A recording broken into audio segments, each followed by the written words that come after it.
মানুষ কর্ম করে। আমি বারংবার বলি যে ফলের আশা করবেন না। তাও মানুষ কোথাও না কোথাও নিজের কর্মের বদলে কোনো না কোনো ফলের আশা অবশ্যই রাখেন। কখনো তিনি সফল হন, কখনো অসফল। সেই জন্যই আমি বলি যে ফলের আশা কখনো রাখবেন না, কারণ সাফল্য বা অসফলতা মনের মধ্যে রাখলে কখনো কোনো লাভ হয় না। যদি সাফল্য মনের মধ্যে রাখেন তাহলে অহংকার জন্ম নেবে। যদি অসফলতা মনের মধ্যে রাখেন তাহলে এক হীনমন্যতায় আপনি ভুগবেন, যা দিয়ে কোনো শুভকর্ম হবে না। সেই জন্য শুধুই কর্ম করে যান, কর্মেই মগ্ন থাকুন। আর আসুন আমার সাথে ভালোবেসে বলুন, রাধা রাধা। জীবনের এই পথে এগোতে এগোতে আমরা কোথাও থেমে যাই। আমরা জানি না কেন। আমরা চেষ্টা করি যেন আমরা সামনে এগোতে পারি, কিন্তু এরকম হয় না। কি কারণ হতে পারে এর? আসুন আমি আপনাকে বোঝাই। মনে করুন আপনি কোনো রাস্তায় হাঁটছেন, আপনার পা মুচকে গেল, আপনি পায়ে আঘাত পেলেন। এখন এই আঘাত যদি আপনাকে পথ চলতে বাধা দেয় তখন আপনি থেমে যান। যদি আপনার ভাবনা চিন্তা ক্ষুদ্র হয় তাহলে আপনি জীবনে কখনোই এগোতে পারবেন না। ভেঙে যাওয়া কলম দিয়ে আপনি কখনো চিঠি লিখতে পারবেন না। ঠিক সেইভাবেই যদি আপনার মনে অন্যের জন্য হিংসা থাকে তাহলে আপনি আপনার নিজের ভাগ্য লিখতেই পারবেন না। কাজের প্রতি আলস্য আপনাকে কখনো ধনী হতে দেবেই না, আর ধনের প্রতি লোভ তা আপনাকে কখনো মহান হতে দেবে না। ছোট একটা কথা, কিন্তু এ হলো অত্যন্ত গুরুত্বপূর্ণ। ভাবনা চিন্তা অবশ্যই করুন, আর বোঝার চেষ্টা করুন সেটা যা আপনি বুঝতে চান। হতে পারে আপনি এমন কোনো পথ খুঁজে পেলেন যার ফলে আপনি কোনো খারাপ পথে যেতে যেতে থেমে গেলেন, বা আপনি এমন কোনো অর্থ খুঁজে পেলেন যা আপনাকে মহান হবার পথে অগ্রসর করে দিল। রাধা রাধা।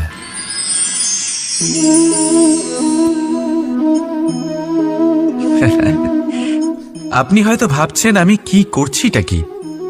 আজ আমি ভাবলাম যে রান্না করতে একটু সাহায্যই করে দিই, তাই চাল বেছে দিচ্ছিলাম। ভেবেছিলাম এই কাজটা অত্যন্ত কঠিন হবে। না, সহস্র ভালো চালের মধ্যে থেকে দুটো কাকুর বাছা শুধুমাত্র অভ্যেসের ব্যাপার। বাস্তবে কঠিন কাজ আর শিল্পকলা সেটাই যেখানে কয়েক হাজার কাকরের মধ্যে থেকে একটা রত্ন বের করতে হয়। এবারে সারমর্ম কি হতে পারে? সারমর্ম হলো এটাই, বড় তিনি হন না যিনি মানুষের মধ্যে খামতি বের করেন। মাহাত্ম্য তাতেই, শ্রেষ্ঠত্ব তাতেই যা অন্যের ভেতরে থাকা ভালো গুণগুলি বের করে তার সম্মুখে, এই সংসারের সম্মুখে প্রস্তুত করতে পারেন। আসুন আমার সাথে ভালোবেসে বলুন, রাধা রাধা। কোনো ব্যক্তির নির্মাণ হয় কিভাবে? কেউ বলবেন পঞ্চতত্ত্বের দ্বারা, কেউ বলবেন আত্মা, দেহ ও চেতনার দ্বারা, কেউ বলবেন ঈশ্বরের কৃপার দ্বারা, তো কেউ বলবেন এই প্রকৃতির পরীক্ষার দ্বারা। না, মানুষের নির্মাণ হয়ে থাকে বিশ্বাস দ্বারা। ব্যক্তি তখনই গড়ে ওঠেন যখন ব্যক্তিত্ব থাকে, ঠিক কিনা? আর ব্যক্তিত্ব তখনই হবে আর সেরকমই হবে যেরকম বিশ্বাস আপনি নিজের উপরে রাখবেন। যদি আপনি মনে করেন আপনি বিষের ন্যায় হবেন তাহলে আপনি বিষাক্তই হবেন। যদি আপনি এটা মনে করেন যে আপনি অমৃতের ন্যায় হবেন তাহলে আপনি অমরই হয়ে যাবেন। যদি আপনি নিজের উপরে বিশ্বাস রাখেন যে আপনি সংসারের সব থেকে উঁচু পর্বতের শিখরে পৌঁছতে পারবেন তাহলে আপনি অবশ্যই পৌঁছবেন। যদি আপনার এরকম মনে হয় যে আপনি এরকম কখনো করতে পারবেন না, তাহলে এরকম কখনোই হবে না। ভেবে দেখবেন, বিশ্বাসের মধ্যেই বিশ্ব বাস করে থাকে। তো আপনার অস্তিত্ব কেন করবে না? যেমন বিশ্বাস আপনি নিজের উপরে রাখবেন, তেমনই আপনি হয়ে উঠবেন। সেই জন্য নিজের উপরে বিশ্বাস রাখুন। আর হ্যাঁ, ভালোবেসে বলুন, রাধা রাধা। এই সম্পর্ক হলো গুরু এবং শিষ্যের। গুরু হলেন ধনুকের সেই প্রত্যঞ্চার মতো, যিনি নিজেকে পেছনে রেখে শিষ্যকে তার গন্তব্যের দিকে এগিয়ে দেন, তাকে নিজের লক্ষ্য ভেদ করতে দেন, আর সর্বদাই কঠোর হয়ে থাকেন যাতে শিষ্য কখনোই নিজের লক্ষ্যচ্যুত না হয়। ধন্য হলেন এমন গুরু যারা শিষ্যকে নিজের গন্তব্যে পৌঁছেও দেন এবং তার সব কৃতিত্ব তাকেই দেন, নিজের শিষ্যকে, নিজের বাণকে। তাহলে আপনারা চিরকাল এরকম গুরুকে মনে রাখবেন, সর্বদা তাদের সম্মান করবেন, সর্বদা তাদের ভালোবাসবেন, কখনো জীবনে পিছিয়ে পড়বেন না আপনি। আসুন আমার সাথে ভালোবেসে বলুন, রাধা রাধা। আপনি কি কখনো কোনো উঁচু পর্বতের শিখরে পৌঁছতে পেরেছেন? যদি পৌঁছে থাকেন বা যদি আপনি কোনো উঁচু পর্বতের শিখরে যান, তাহলে ভালো করে দেখবেন, আপনি যত উঁচুতে অগ্রসর হতে থাকবেন, আস্তে আস্তে সমস্ত বনস্পতি বিলুপ্ত হতে থাকে। তারপরে সমস্ত গাছপালা, পশু পাখি সব বিলুপ্ত হতে থাকে। শেষ পর্যন্ত সেই শিখরে থেকে যায় শুধুমাত্র শান্তি, নীরবতা। আমাদের মানুষের সাথেও এটাই হয়। মানুষ যখন আত্মবিকাশের পথে অগ্রসর হতে থাকে এবং নিজের জীবনের শিখরে পৌঁছতে চায়, তখন তার একা থাকা অত্যন্ত প্রয়োজনীয় হয়। আর তাকে তখন ত্যাগ করতে হয় নিজের সুখ স্বাচ্ছন্দ্য, নিজের সম্পত্তি, নিজের সমৃদ্ধি, নিজের সৌন্দর্য। দেখুন, জীবনের শিখরে পৌঁছনো একেবারেই সহজ কাজ নয়। এ হলো অত্যন্ত দুর্গম এক পথ। কিন্তু যদি আপনি সেখানে পৌঁছতে চান, তাহলে আপনাকে ত্যাগের প্রবৃত্তি জাগিয়ে তুলতে হবে। ত্যাগ কি সেটা জানতে হবে, কারণ ত্যাগের ফলেই মনে শান্তি আসে, আর সেই শান্তির ফলে মনে উৎপন্ন হয় প্রেম। আর এই প্রেমই হলো জীবনের অন্তিম লক্ষ্য। তাহলে আসুন আমার সাথে ভালোবেসে বলুন, রাধা রাধা। মানুষ নিজের জীবনে ঈশ্বরকে খুব মান্য করে, ওনার জন্য কি না করে। ভিন্ন ভিন্ন নামে তাকে স্মরণ করে, তাকে পুজো করে, তার আরাধনা করে। সে জানে যে ঈশ্বর তাকে শক্তি অবশ্যই দেবেন, তাকে সাহায্য অবশ্যই করবেন। কিন্তু যখন প্রশ্ন আসে গুরু এবং ঈশ্বরের, তখন গুরুর মান কখনো কম হওয়া উচিত নয়। কারণ সত্যি বলতে কি, গুরুই হলেন সেই সিঁড়ি যা বেয়ে আপনি ঈশ্বরের কাছে পৌঁছানোর পথ খুঁজে পাবেন। সেই পথ আপনি গুরুর থেকেই পাবেন। গুরু না থাকলে আপনি কখনো ঈশ্বর লাভ করতেই পারবেন না। আর জীবনে অনেক সময় লক্ষ্যের থেকেও অনেক বেশি গুরুত্বপূর্ণ হলো পথ। তাই এই পথের সম্মান করতে শিখুন, অর্থাৎ গুরুকে সম্মান করতে শিখুন, কারণ গুরুই হলেন পরমেশ্বর। তাহলে আসুন আর আমার সাথে ভালোবেসে বলুন, রাধা রাধা। পঞ্চমহাভূত। জীবন রচনায় এর অবদান অনস্বীকার্য। এই পঞ্চমহাভূত আসলে কি? জল, বায়ু, অগ্নি, মাটি আর আকাশ। এবার শুধুমাত্র জীবন রচনায় এর অবদান আছে তা নয়, শুধু শরীর রচনাতে এর যোগদান আছে তা নয়, বরং এরা হলো আমাদের জীবনের সবথেকে বড় শিক্ষক। এবার আপনারা সকলে চমকে যাবেন, হয়তো আপনারা এই দৃষ্টিভঙ্গি দিয়ে কখনো দেখেননি। আমি আজ আপনাদের বোঝাবো। এদের মধ্যে সবথেকে বড় তত্ত্ব জল। এই আমাদের কি শেখাচ্ছে? এই জল, এর নামই হলো জল, কিন্তু এ কখনোই আমাদের জ্বালায় না, আমাদের জ্বলনের কারণ হয় না। তাহলে কি করে? আমাদের তৃষ্ণা মেটায়, আমাদের শীতলতা প্রদান করে, জীবন দান করে। এর দ্বারা আমরা কি শিক্ষা লাভ করি?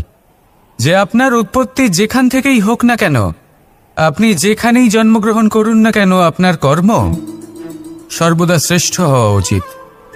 আপনি জলকে যে কোনো পাত্রে রাখুন না কেন, সে সেই অনুসারেই নিজের আকার ধারণ করে নেয়।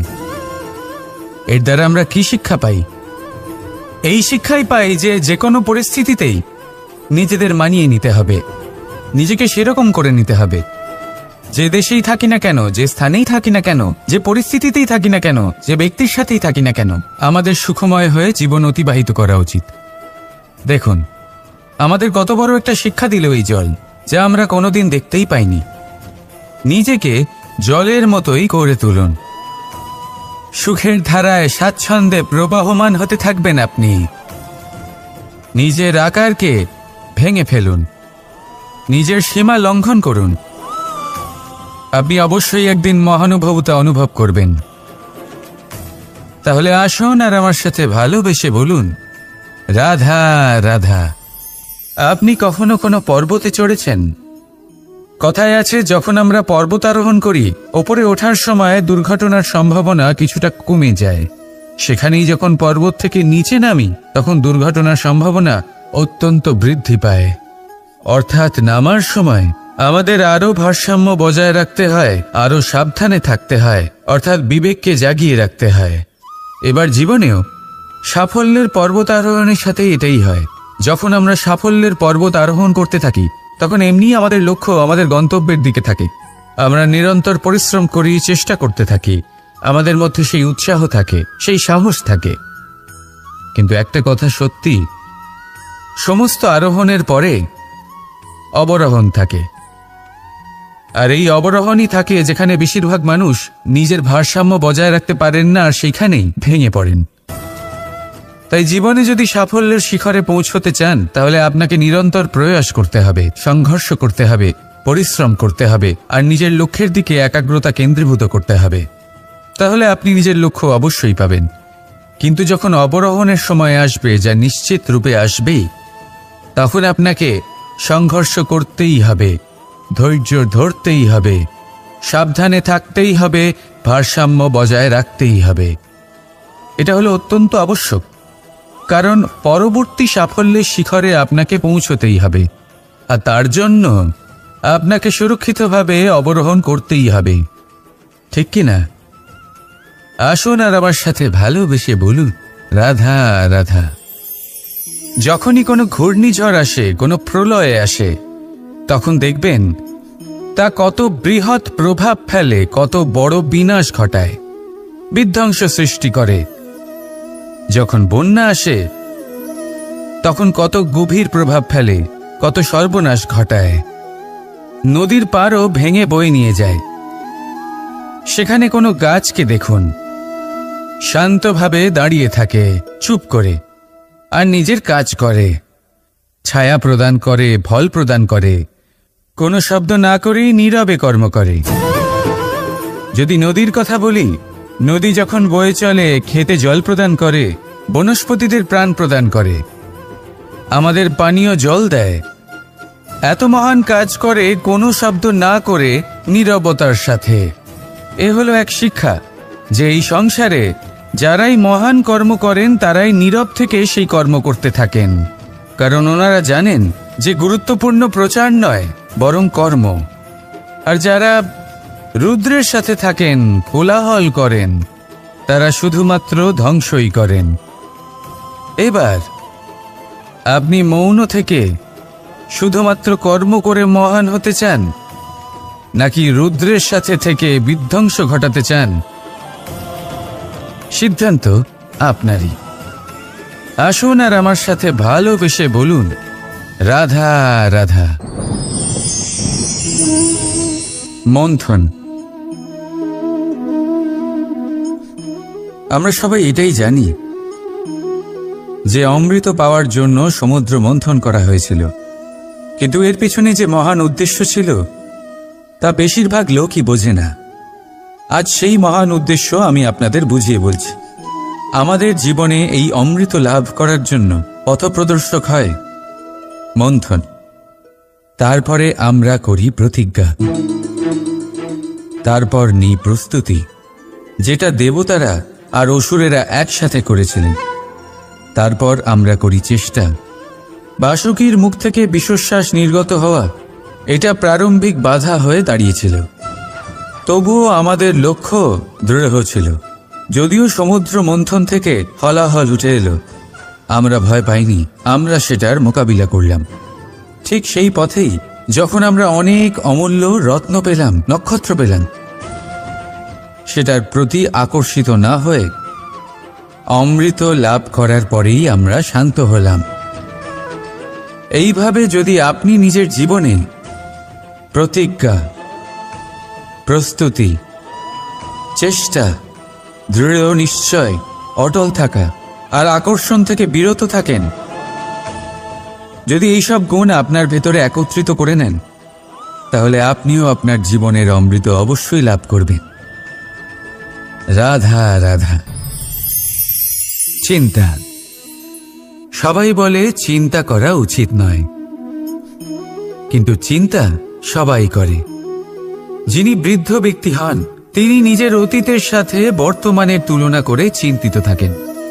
একজন যুবক ব্যক্তি ভবিষ্যতের বিষয় চিন্তা করে, নিজের লক্ষ্য কিভাবে পূরণ করা যায় সেই চিন্তায় মগ্ন থাকে। শুধু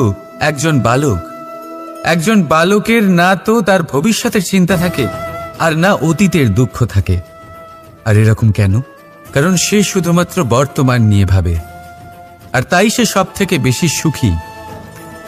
তাই মনে রাখবেন, যদি আপনি আপনার বর্তমানের বিষয়ে ভাবেন, তাতে বাঁচেন, সেটাকে ঠিক রাখেন এবং সেটাকে আরো ভালো করে তোলেন, তাহলে আপনার অতীত আর আপনার ভবিষ্যৎ আপনা থেকেই ঠিক হয়ে যাবে।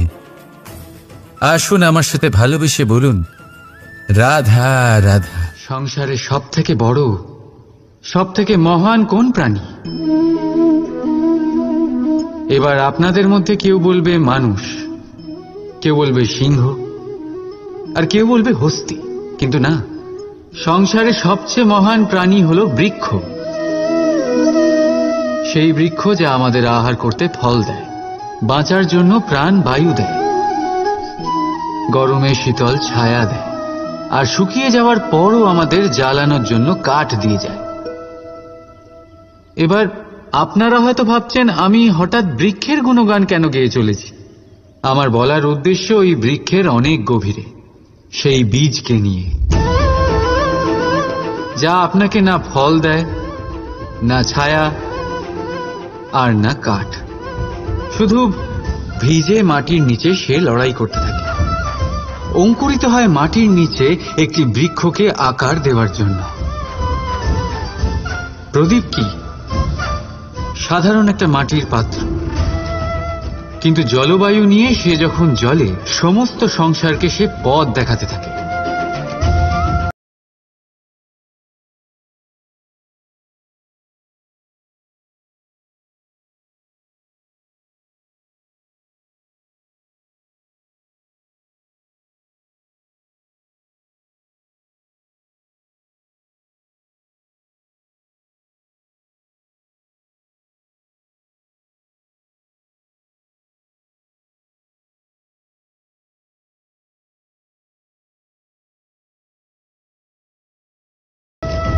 কিছু আরম্ভ করতে গেলে মহান হওয়ার একেবারেই প্রয়োজন পড়ে না, কিন্তু মহান হতে গেলে কিছু আরম্ভ করা অতি আবশ্যক। রাধা রাধা। একটা শব্দ আছে যেটা আমরা মাঝে মাঝে অথবা অনেকবার শুনতে পাই, স্বার্থ। ওই ব্যক্তি স্বার্থপর, সে স্বার্থের জন্য খারাপ কাজ করে ফেলেছে, ইত্যাদি ইত্যাদি। সত্যি কথা বলতে কি, সংসার স্বার্থকে পাপ ভাবতে শুরু করেছে। কিন্তু স্বার্থ কি সত্যি ক্ষতিকর? না। স্বার্থ কথাটা এসেছে স্ব থেকে, অর্থাৎ স্বয়ং থেকে। মানে যে কর্মে শুধু স্বয়ংয়ের অর্থ আছে, শুধু স্বয়ংয়ের কোনো লাভ আছে, সেটাই স্বার্থ।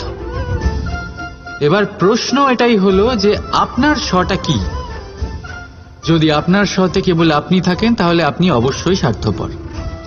যদি আপনার স্বতে পরিবার থাকে তাহলে আপনি পারিবারিক। যদি আপনার স্বতে অন্য লোক থাকে তাহলে আপনি পরোপকারী।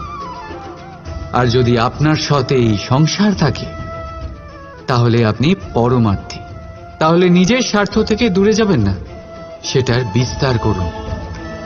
নিজের অস্তিত্বের বিস্তার করলে এই স্বার্থ নিজেই পরমার্থে পরিণত হবে। রাধা রাধা। আমি আপনাদের বলেছিলাম যে সংসারের সবথেকে বড় অস্ত্র আর সবথেকে বড় সম্বল হলো বন্ধুত্ব। কিন্তু এই বন্ধুত্ব কেমন হওয়া উচিত? বন্ধুত্ব হওয়া উচিত দুধে মেশানো জলের মতো। কিভাবে? দুধে যখন জল মেশানো হয় তখন সেই জল নিজেই দুধে পরিণত হয়। এবার ভাবুন, দুধের সাথে বন্ধুত্ব করে জলের গুরুত্ব কেমন বেড়ে গেল। তবে এখানেই কিন্তু এই গল্পের শেষ নয়। যখন দুধকে গরম করা হয় তখন জল নিজের বন্ধুত্ব পালন করে। জল নিজে আগে সেটার তাপ নেয়, নিজের অস্তিত্বকে বাষ্পে রূপান্তরিত করে আর দুধকে বাঁচিয়ে নেয়। আর তারপর জল বাষ্প হয়ে গেলে দুধ ফুটতে থাকে, সে পাত্র থেকে বেরিয়ে উপচে পড়ে। আর শান্ত তখনই হয় যখন তাতে আবার জল মেশানো হয়। অর্থাৎ বন্ধুত্ব সেটাই যা বন্ধুর অস্তিত্বকে বিস্তার করে। বন্ধুত্ব সেটাই যা বন্ধুর জন্য নিজের অস্তিত্ব জ্বালিয়ে দেয়। বন্ধুত্ব সেটাই যাতে সুখ আর দুঃখ দুটোই বন্ধুত্বের সাথে যুক্ত। তাহলে এমন বন্ধুত্ব করো যার সামনে কুবেরের ধনও কম পড়ে যায়। রাধা রাধা। ভুল আর মানুষ, এই দুইয়ের সম্পর্ক অবিচ্ছেদ্য। যেমন ডানা আর পক্ষী, যেমন ধারা আর নদী। যদি ভুল মানুষের স্বভাবের এক গুরুত্বপূর্ণ অংশ হয় তাহলে ভাবুন, এতে লজ্জা কিসের? এতে লজ্জিত হওয়ার কিছু নেই। সেইভাবে দেখতে গেলে ভুল আমাদের নিজেকে আরো উন্নত করার সুযোগ দেয়, নিজেকে আরো ভালো প্রদর্শন করার প্রেরণা দেয়। এখন আপনাদের মধ্যে কেউ এর সাথে সহমত নাও হতে পারেন, কেননা অনেকের দৃষ্টিতে ভুল দোষের জন্ম দেয়। দোষ অপরাধের, আর অপরাধের কোনো ক্ষমা নেই, শাস্তি পাওয়া উচিত। কিন্তু আপনি কি কখনো ভেবেছেন এরকম কেন হয়? এর কি কারণ? এর কারণ হলো ভুল স্বীকার করাকে এড়িয়ে যাওয়া। যদি আপনি কোনো ভুল করে স্বীকার না করেন তবে সেই ভুল দোষে পরিণত হয়, আর দোষ অপরাধে।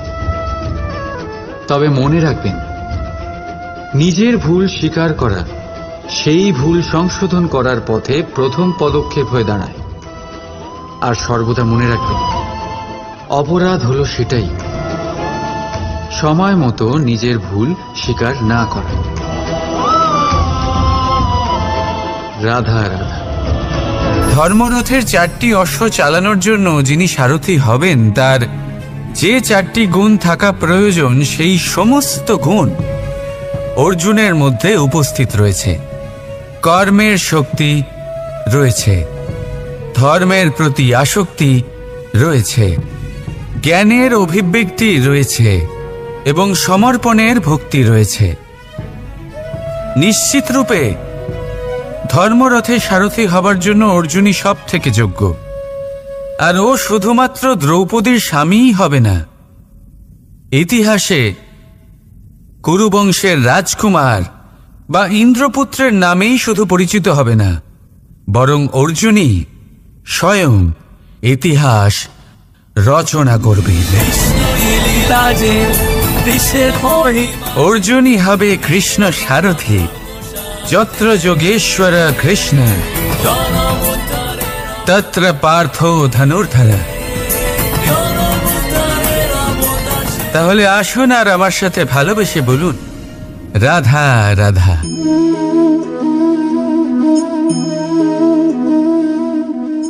আপনার কি মনে হয় আমি কি করছি? আপনি বলবেন আমি প্রদীপ জ্বালাচ্ছি, সঠিক। কিন্তু প্রশ্ন হচ্ছে যে আমি কি আপনাকে বলেছি যে একে প্রদীপ বলা হয়? না। এই প্রদীপ কি নিজেই নিজের পরিচয় আপনাকে দিয়েছে? না। তাহলে আপনি কি করে জানলেন যে একে প্রদীপ বলা হয়? উত্তর হচ্ছে প্রকাশ। যে স্বয়ং জ্বলে অন্ধকারের মধ্যে সংসারকে পথ দেখায়, সেটাই প্রদীপ। যা নিরাশার মাঝে আশার আলো প্রদর্শন করে, সেটাই প্রদীপ। অপর দিকে আছে সাপ, যাকে না দেখেও তার ফনার আওয়াজ শুনেই লোকে ভয় পেয়ে যায়। তার মানে ব্যক্তির পরিচয় তার কর্মের দ্বারা পাওয়া যায়। তাই আপনার এটা বলার প্রয়োজন নেই যে আপনার পরিচয় কি। এটা আপনার কর্মই নিশ্চিত করবে যে লোকে আপনাকে প্রদীপ ভেবে ভালোবাসবে নাকি সাপ ভেবে ভীত হয়ে থাকবে। রাধা রাধা। সময় কত বিচিত্র হয়। সময় আমাদের পক্ষে থাকলে আমরা নিজেদের রাজা মনে করে নিই, আর সেই সময় যদি বিপক্ষে চলে যায় তাহলে নিঃস্ব হতে সময় লাগে না। তাই মানুষের একটা অভ্যেস আছে, খারাপ সময়ের জন্য কিছু সঞ্চয় করা। আত্মীয়, বন্ধু খারাপ সময় পাশ থেকে সরে যায়। যশ, মান প্রতিকূল সময় চিরস্থায়ী হয় না। তাই মানুষ মনে করে অর্থ সঞ্চয় করাই শ্রেয়। অর্থের কোনো হৃদয় নেই যা সময়ের সাথে পরিবর্তিত হবে। সংসার বলে সর্বদা অর্থ সঞ্চয় করতে থাকুন। খারাপ সময় অবশ্যই কাজে লাগবে, কিন্তু আমি বলবো শুভ কর্ম করতে থাকুন, আনন্দে থাকুন, নিজের ওপর আর ঈশ্বরের ওপরে বিশ্বাস রাখুন। খারাপ সময় কখনো আসবেই না। রাধা রাধা। প্রকৃতি মানুষকে এক বিশেষ শক্তি দিয়েছে, অন্য জীবের থেকে বেশি শক্তি দিয়েছে। স্মরণ শক্তি। এই শক্তি মানুষকে অন্য জীবের থেকে ভিন্ন করে, ইতিহাস রচনা করার প্রেরণা দেয়, জ্ঞানকে বংশানুক্রমে এগিয়েও নিয়ে যায়। আর যারা ভুলে যান, অধিকাংশ সময় তারা উপহাস আর দয়ার পাত্র হয়ে যান। কিন্তু এটাই কি প্রকৃত রূপে সত্য? না। এই স্মরণ শক্তি মানুষের বিকাশের সব থেকে বড় বাধা হয়ে দাঁড়ায়। তার মনকে দূষিত করে দেয়। খারাপ অভিজ্ঞতা, কারোর করা বিশ্বাসঘাতকতা, কারোর কটাক্ষ বেশিরভাগ মানুষই ভুলতে পারেন না, আর তারপর প্রতিশোধ নিতে উদ্যত হন। প্রথমে সময় নষ্ট করেন প্রতিশোধের প্রস্তুতিতে, আর তারপর সময় নষ্ট করেন প্রতিশোধ নেওয়ার সুযোগ খুঁজতে। যদি সন্তুষ্টি পেতে চান, যদি জীবনে আনন্দ পেতে চান, তাহলে স্মরণ শক্তির সদ্ব্যবহার করুন। নিজের স্মরণ শক্তিকে চালনা করুন শুধুমাত্র ভালো কথা আর ভালো স্মৃতির দিকে। জীবনে আনন্দ পাবে। রাধা রাধা। মানুষ নিজের পরিবারের জন্য কত কিছুই না করে, দিন রাত পরিশ্রম করতে থাকে যাতে তার পরিবারের প্রয়োজন পূরণের জন্য অর্থ রোজগার করতে পারে। কিন্তু শুধু অর্থ রোজগার করাটাই কি যথেষ্ট? আপনি বলবেন হ্যাঁ, নিশ্চয়ই। অর্থ দিয়ে সব কিছু পাওয়া যায়, বিদ্যা পাওয়া যায়, বাড়ি পাওয়া যায়, ওষুধ পাওয়া যায়, আর কত কিছুই না পাওয়া যায়। এইসব একটা পর্যায় পর্যন্ত সঠিক, কিন্তু একটু মন দিয়ে ভেবে দেখুন, যখন কোনো শিশু অসুস্থ হয়ে পড়ে তখন সে ওই তিক্ত ওষুধ কেন খেয়ে নেয়? এই জন্য কারণ ওর পিতা সেই ওষুধ অর্থ দিয়ে কিনেছে? না, বরং এই জন্য কারণ তার পিতা যে তার সামনে দাঁড়িয়ে তার ওপরে তার বিশ্বাস আছে। বিশ্বাস আছে যে উনি তার কিচ্ছু হতে দেবেন না। এই বিশ্বাস, এই সংস্কার, এই শিক্ষা কখনো অর্থ দিয়ে পাওয়া যায় না। এইটা পাওয়া যায় সেই সময় থেকে যা মাতা পিতা তাদের সন্তানের সাথে কাটিয়েছেন। তাই জীবনে অর্থ অবশ্যই উপার্জন করুন, কিন্তু নিজের পরিবারকেও সময় দিন, আনন্দ পাবে। রাধা রাধা। কখনো কোনো পাখিকে দেখেছেন? যখন তারা ডিম পাড়তে প্রস্তুত হয় তখন তারা সবচেয়ে আগে একটা স্থান খোঁজে, একটা স্থান যা বর্ষা, রৌদ্র আর শত্রুর থেকে সুরক্ষিত হয়। তারপর তারা বাসা তৈরি করে, তারপরেই ডিম পাড়ে। আর তারপর যখন সেই ডিম ফুটে তার সন্তানদের জন্ম হয়, সে তাদের খাবার খাওয়ায়, তাদের রক্ষণাবেক্ষণ করে।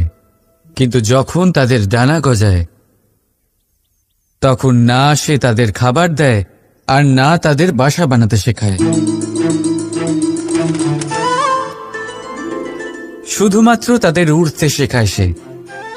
তারপর সেই বাচ্চারা আকাশে উড়তে শিখে নিজেরাই নিজেদের খাবার জোগাড় করতে শিখে যায়, নিজেরাই নিজেদের বাসা বানাতে শিখে যায়। আর আমরা মানুষেরা কি করি?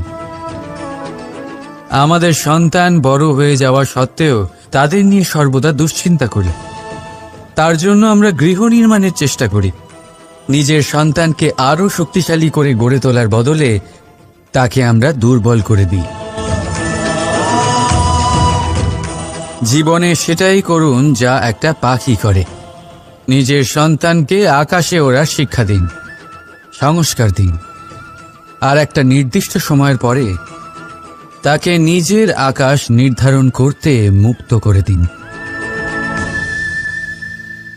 রাধা রাধা। সাগরে সেতু বাঁধার গল্প তো আপনারা নিশ্চয়ই শুনে থাকবেন। রামচন্দ্রের সেনাকে 100 যোজন সমুদ্র অতিক্রম করে লঙ্কায় আক্রমণ করতে হতো।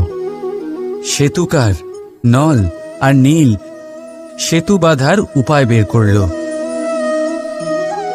কিন্তু প্রশ্ন ছিল সেতু বাঁধা কি করে হবে? সমুদ্র অত্যন্ত গভীর। কত পাথর দেওয়া হলে এই বিশাল সমুদ্র অতিক্রম করা সম্ভব হবে? তখন এক উপায় নির্ধারিত হল। পাথরের ওপর লেখা হলো রামের নাম। আর যখন সেই পাথরগুলোকে সাগরে ফেলা হলো, সেগুলো ভাসতে লাগল। এবারে কেউ বলবেন এটা রামচন্দ্রের নামের মহিমা, কেউ বলবেন এটা নারায়ণের কোনো জাদু। কিন্তু না, এটা রামচন্দ্রের সেই গুণ, ওনার ব্যক্তিত্বের সেই মহান দিক যা ওনার প্রতিনিধিত্ব করেছে। তাই সেই পাথরও সাগরে ভেসে ওঠে।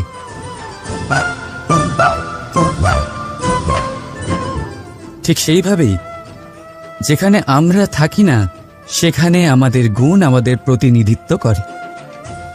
আমাদের নামের শক্তি আমরা নিজেরাই তৈরি করি, আমাদের কর্ম দিয়ে, আমাদের গুণ দিয়ে। এবার সিদ্ধান্ত আপনার যে আপনার নামের সাহায্যে কেউ বিপদ থেকে উদ্ধার হবে, নাকি আপনার দুষ্কর্মের ফলে কেউ ডুবে যাবে। ভালো করে ভেবে দেখুন। রাধা রাধা। আমাদের জীবনে গুরুজনেরা, জ্ঞানী মানুষজন সবসময় একটা কথা বলেন, ধৈর্য ধরো। শুধুমাত্র দুটো শব্দ, কিন্তু কতটা বিশাল সেটা বোঝার চেষ্টা করুন। ছোট একটা অস্ত্র হাতে নিন এবং একটা বিশাল পর্বতে নিরন্তর প্রহার করতে থাকুন। ধৈর্য ধরে সেই কাজ করতে থাকুন। এমন একদিন আসবে এই বিশাল পর্বতে আপনি একটা পথ তৈরি করবেন। কোনো ধনুর্ধর যখন নিজের বিদ্যা অর্জন করেন তখন তাকেও ধৈর্য ধরতে হয়, তার নিজেকে সময় দিতে হয়, তবেই সে ধনুর্বিদ্যা শিখতে পারে। সেইভাবে আমাদের জীবনেও ধৈর্য ধরার খুব প্রয়োজন। পরিবারে ধৈর্য রাখতে পারলে তাহলে আস্তে আস্তে দেখবেন প্রেম বৃদ্ধি পাচ্ছে। সমাজে যদি ধৈর্য রাখতে পারেন তাহলে আস্তে আস্তে এই সমাজ আপনাকে সম্মান করবে। যদি নিজের জীবনে ধৈর্য রাখতে পারেন তাহলে নিজে থেকেই আত্মবিশ্বাস বাড়বে, নিজের বিকাশ হবে। জীবনে সবই সম্ভব যদি ধৈর্য রাখতে পারেন। হয়তো আস্তে আস্তে হবে, কিন্তু হবে অবশ্যই। শুধু ধৈর্য রাখুন, কারণ ধৈর্যই সব থেকে বড় পুঁজি। আসুন আর আমার সাথে ভালোবেসে বলুন, রাধা রাধা। আমাদের জীবনে যখনই আমরা কোনো বড় দায়িত্বের সম্মুখীন হই, তখন আমরা তার থেকে দূরে পালাই, আর এই অজুহাত দিই যে না না, এত বেশি ভার বহন করার যোগ্যতা আমার নেই, আমি করতেই পারবো না। দেখুন, এই সংসারে ভিন্ন ভিন্ন ধরনের গাছ আছে, ছোট গাছ, বড় গাছ, কিন্তু বটগাছের মতো বড় এবং নিবিড় গাছ আর একটাও নেই। সে নিঃস্বার্থভাবে এই সংসারকে সেবা করে যায়, ছায়া প্রদান করে, শীতলতা প্রদান করে। আর যখন এমন সময় আসে যখন তার ওপর বোঝা অত্যন্ত বেড়ে যায়, সে কিন্তু কোনোভাবেই ভেঙে পড়ে না। তখন সে নিজের নিঃস্বার্থ কর্মের ফল লাভ করে, সেই নিঃস্বার্থ কর্ম যা সে করেছে। তার দেহ থেকে ছোট ছোট ঝুড়ি বার হয় এবং তা কাণ্ডের আকার ধারণ করে। সেই কাণ্ড মাটির কাছে পৌঁছয় এবং তারপর তা বটগাছের সহায়ক হয়ে ওঠে। সে ভেঙে পড়ে যায় না। এইভাবে আপনিও জীবনে নিঃস্বার্থভাবে সবার সেবা করুন, ভালোবাসুন, সবাইকে সাহায্য করুন। যেদিন আপনার ওপর বোঝা অত্যন্ত বেড়ে যাবে, সেদিন এই সব মানুষ আপনাকে সাহায্য করার জন্য আসবেন, আপনার শক্তি হয়ে উঠবেন, আর আপনি বটগাছের মতোই মহান এবং বিশাল হয়ে উঠবেন। আসুন আর আমার সাথে ভালোবেসে বলুন, রাধা রাধা। একটা শব্দ আছে, পরিস্থিতি। অনেক মানুষের মুখে আমরা এই শব্দ শুনি। জীবনে যখন অসফল হই, দুঃখ আসে, সংকট আসে, কোনো বিপদ ঘনিয়ে আসে, তখন সমস্ত দোষ আমরা পরিস্থিতির ওপর চাপিয়ে দিই, আর দেখতে গেলে কোথাও না কোথাও ঠিকই করি। এই পরিস্থিতি প্রত্যেক দিনের মতো পাল্টাতে থাকে, কিন্তু এই দিন, এই রাত, এমন কেউ আছেন যিনি এর উপরেও নিয়ন্ত্রণ সাধন করেন, আর তিনি হলেন সূর্য। ঠিক সেই রকমই আমাদের জীবনেও সূর্য হলো এই মন। যদি এই মনের উপর আমরা নিয়ন্ত্রণ করতে পারি, তাহলে আমরা জীবনকেও নিয়ন্ত্রণ করতে পারবো। প্রথমে এই মনের রাজা হয়ে উঠতে হবে। তাই মনে রাখবেন, যদি মন দুর্বল হয়, তাহলে পরিস্থিতি আমাদের সমস্যা বলে মনে হবে। এই মন যদি স্থির হয়, পরিস্থিতি প্রতিস্পর্ধা বলে মনে হবে। আর এই মন যদি শক্তিশালী হয়ে ওঠে, তাহলে যে কোনো পরিস্থিতি আপনার কাছে একটা সুযোগ মাত্র, এমন এক সুযোগ যাতে অগ্রসর হয়ে আপনি মহান হয়ে উঠতে পারেন। এই মনের শক্তির বৃদ্ধি ঘটান, মহান হয়ে উঠুন, আর আমার সাথে ভালোবেসে বলুন, রাধা রাধা। খুব সুন্দর একটা কাহিনী আছে। একবার এক ব্যক্তি নিজের অসফলতার জন্য ত্রস্ত হয়ে সময় দেবতার তপস্যা করতে বসলেন। উনি তপস্যা করলেন এবং সময় দেবতা প্রসন্ন হলেন, মানুষের রূপ ধারণ করে ওনার সামনে প্রকট হলেন। এবার সেই ব্যক্তি ওনাকে জিজ্ঞেস করলেন যে কি এমন আছে যার জন্য আপনি বারবার জয়ী হন আর আমি চিরকাল পরাজিত হয়ে থাকি? কেন এত পরিশ্রম করা সত্ত্বেও আমি সাফল্য লাভ করতে পারি না? তখন সময় দেবতা উত্তর দিলেন যে দিন হোক বা রাত, ঝড় হোক বা ভূমিকম্প, রোদ হোক বা বৃষ্টি হোক, সময়ের সূত্রপাত হোক বা প্রলয়, আমি থামি না, আমি চলতেই থাকি। আর সেই জন্য যিনি থেমে যান তিনি পরাজিত হন আর আমি জয়ী হই। এটাই আমাদের শিখতে হবে। জীবনে সবসময় চলতে থাকুন, কখনো থামবেন না।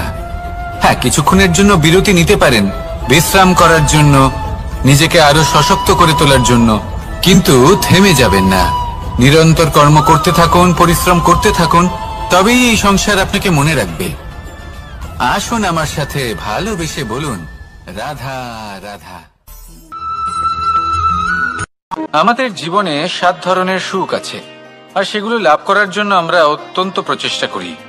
কিন্তু কোনো প্রচেষ্টা করার পূর্বে তা কিভাবে করব সেটা বোঝা খুব প্রয়োজন, আর সেখানেই আমরা ভুল করে থাকি।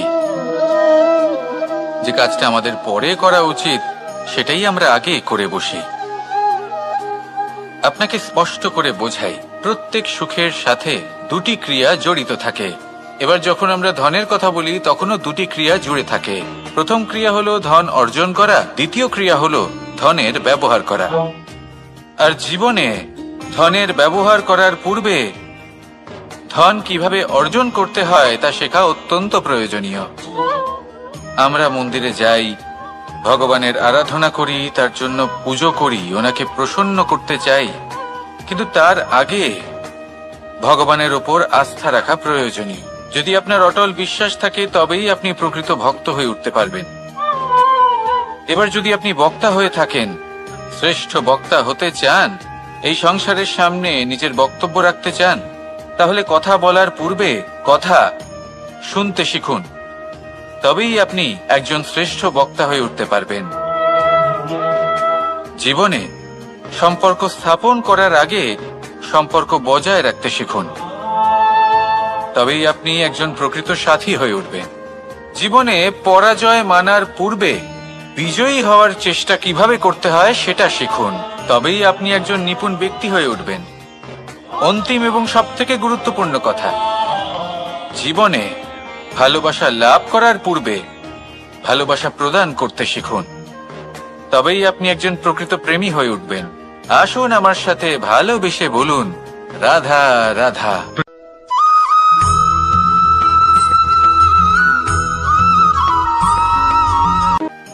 মানুষের শরীরের বিভিন্ন অঙ্গ দ্বারা ভিন্ন ভিন্ন প্রকারের কাজ করা হয়, আর সেই জন্য মানুষ নিজের শরীরের যত্ন করে, তার খেয়াল রাখে, নিজের শরীরকে সুস্থ রাখে, স্বচ্ছ রাখে, বস্ত্র পরিধান করে, আর কোথাও আঘাত লাগলে ক্ষতস্থান ঢেকে ফেলে। মানুষের শরীরে এমন একটি অঙ্গ আছে যা চোখে দেখা যায় না, যা অদৃশ্য থাকে, কিন্তু সেইটা দিয়ে মানুষের বিষয়ে অনেক কিছু জানা যায়। এবং মানুষের শরীরের সেই অঙ্গের নাম হলো বাণী, আপনার ভাষা। আপনি যেভাবে কথা বলেন, যার সাথে কথা বলেন, আপনি যেভাবে শব্দ চয়ন করেন, তার দ্বারা আপনার বিষয়ে অনেক কিছু বোঝা যায়, আপনার ব্যক্তিত্বের বিষয়ে অনেক কিছু বোঝা যায়। সেই জন্য সবসময় কিছু বলার আগে একটু ভেবে নিন, নিজের কথার ওপর একটু নিয়ন্ত্রণ রাখুন। আমার কথা শুনুন, এই হৃদয়কে শুদ্ধ করে তুলুন। যদি এই হৃদয় শুদ্ধ থাকে তাহলে সর্বদা মধুর বাণী নির্গত হবে, যা সবাইকে প্রফুল্ল করে তুলবে, আর তখন এই মন প্রসন্ন হয়ে বলবে, রাধা রাধা।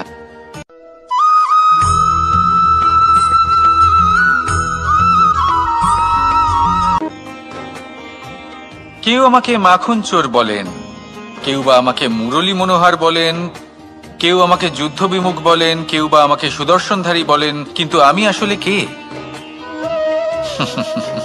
আসুন, আজ আমি আপনাকে আমার আসল পরিচয় জানাবো।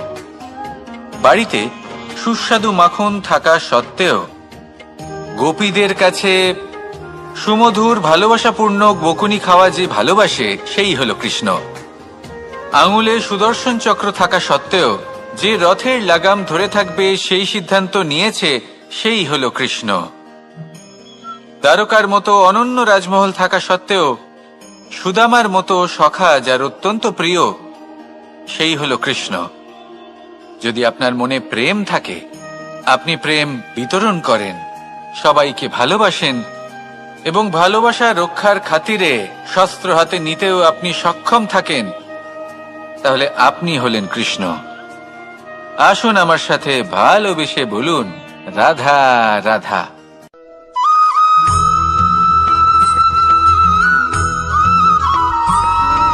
ধন, সম্পদ, ঐশ্বর্য, মানুষ হয় নিজের সৌভাগ্যের দ্বারা এগুলো লাভ করে থাকেন বা কর্মের দ্বারা। সৌভাগ্য আসলে কি? গ্রহের দশা, যা প্রত্যেক মুহূর্তে বদলাতে থাকে। কর্মের মাধ্যমে যখন আপনি ধন অর্জন করেন, তখন সেই ধন আপনার আগামী প্রজন্ম লাভ করে। সেটা হয় সে ভোগ করে বা তার জন্য তার ভোগান্তি হয়, আর এটা নির্ভর করছে আপনার কর্মের ওপরে। কি কর্ম করেছেন আপনি সেই ধনকে লাভ করার জন্য? যদি আপনি সৎ পথে চলেন নিষ্ঠা ভরে আপনি কর্ম করে থাকেন এবং তার ফলে আপনি ধন অর্জন করে থাকেন, তাহলে আপনার আগামী প্রজন্ম সেটা ভোগ করবে, সেটা প্রয়োগ করবে নিজের বিকাশের জন্য। কিন্তু যদি আপনি কুকর্ম করে থাকেন, কোন রকম ছলনা করে থাকেন এই ধন লাভ করার জন্য, তাহলে 100% আপনার আগামী প্রজন্মকে এর জন্য ভুগতেই হবে। তাহলে আপনি কি চাইবেন, যে আপনার আগামী প্রজন্ম সুখ ভোগ করবে নাকি আপনার কুকর্মের পরিণাম ভোগ করবে? নির্বাচন আপনারই। আসুন আমার সাথে ভালোবেসে বলুন, রাধা রাধা।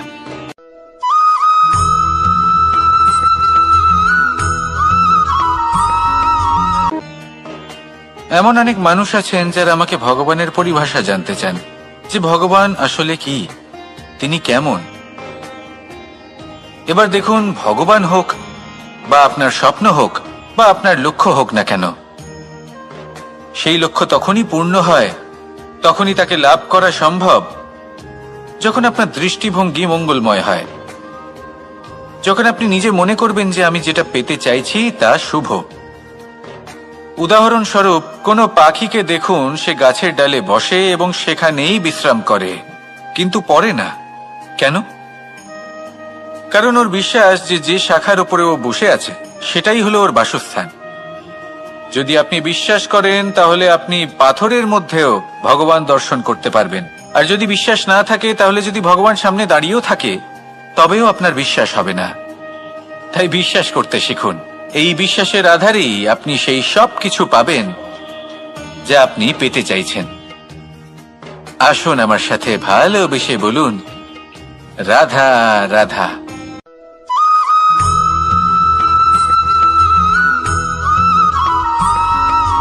মাতা পিতার মনে সবসময় এই বাসনা বাস করে যে ওনাদের সন্তানের যেন মঙ্গল হয়। নিজের সন্তানকে সেই সবকিছু দেবার সবসময় চেষ্টা করতে থাকেন যেগুলো তারা নিজেরা নিজেদের জীবনে কখনো পেতে পারেননি, এবং এই প্রক্রিয়ায় সব থেকে গুরুত্বপূর্ণ বিষয়টি ভুলে যান, নিজের সন্তানকে সেই জিনিস দেওয়া যেটা উনি সব থেকে আগে পেয়েছেন। আমি ধনের কথা বলছি না, আমি বলতে চাইছি নিজের অভিজ্ঞতা দ্বারা ওনারা যে মানসিক স্থিতি লাভ করেছেন, ওনারা যে মর্যাদা লাভ করেছেন, যে শিক্ষা ওনারা লাভ করেছেন, সবার আগে নিজের সন্তানকে সেটা দেওয়া প্রয়োজন। সেটা যদি নিজের সন্তানকে দিতে পারেন তাহলে এই সন্তান জীবনে তার পথে এগোতেও পারবে, ধন অর্জনও করতে পারবে এবং শক্তিশালী অনুভবও করতে পারবে। সেই জন্য সন্তানকে সবার আগে সেটা দান করুন যেটা সব থেকে বেশি মূল্যবান। সেটা দিন যেটা আপনি সবার আগে লাভ করেছেন। আসুন আমার সাথে ভালোবেসে বলুন, রাধা রাধা। কখনো কখনো আমরা খুব ব্যথিত হয়ে পড়ি। আমরা নিজেদের পরিবারের জন্য এত কিছু করি আর তারা আমাদের দেখলেই ভয়ভীত হয়ে পড়ে, আমাদের দেখলে বিরক্ত হয়। কখনো নিজেদের সন্তানকে বিকাশের পথে অগ্রসর করার জন্য আমরা তাদের উপর একটু জোর দিই যাতে তারা পরিশ্রম করে, কিন্তু সেই সন্তান আমাদের উপর বিরক্ত হয়ে পড়ে। কখনো সন্তানকে সঠিক শিক্ষা দেওয়ার জন্য আমরা তাদের কিছু সীমা নির্ধারিত করি, তখন সেই সন্তানের চোখে নিজেদের জন্য আমরা ঘৃণা দেখতে পাই। মানুষ কেন ব্যথিত হবে না? দেখুন, যখন সূচের দ্বারা আপনি বস্ত্র সেলাই করেন তখন সূচের আঘাত সেই বস্তুকে সহ্য করতে হয়, কিন্তু তাতে সেই সূচ বা আপনার উদ্দেশ্যে কোনো প্রভাব পড়া উচিত নয়, কারণ আপনি তো আপনার কর্ম করছেন, আর তাও পূর্ণ নিষ্ঠা ভরে, এবং অবশেষে আপনার উদ্দেশ্য শুভ প্রমাণিত হবে। তাই কেউ বিরক্ত হচ্ছে বলে বা কারোর চোখে নিজের প্রতি ঘৃণা দেখার ভয় কখনো পিছিয়ে যাবেন না। কষ্ট না করে বিকাশ সম্ভব নয়। কর্ম করতে থাকুন, সবকিছু শুভ হবে। আসুন আমার সাথে ভালোবেসে বলুন, রাধা রাধা।